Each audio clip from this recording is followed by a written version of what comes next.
Bala кезимде әкем қолыма ақша ұстатып, бар балам, светтің ақшасын төлеп қайт деді.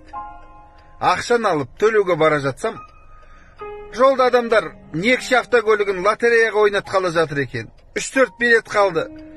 Бұйыртса ертең ойнатамыз деді. Іштей қызығып, әкем берген светтің ақшасына билет алып үйге барсам, әкем ашуланып, аямай сабады. Жылап ұйықтап қалыппын. Таңертең тұрсам, есіктің алдында су жаңа некші автокөлігі тұр. Оны көрген әкем екеуміз қуаныштан көзімізден жас ағып, Құдайдың берген осы шығар, бұл неткен керемет деп, бір-бірімізді құшақтап тұрсақ, сол көліктен адамдар түсіп, светтің ақшасын төлемеген екенсіздер деп, светімізді қиып кетті. Аман болыңыздар.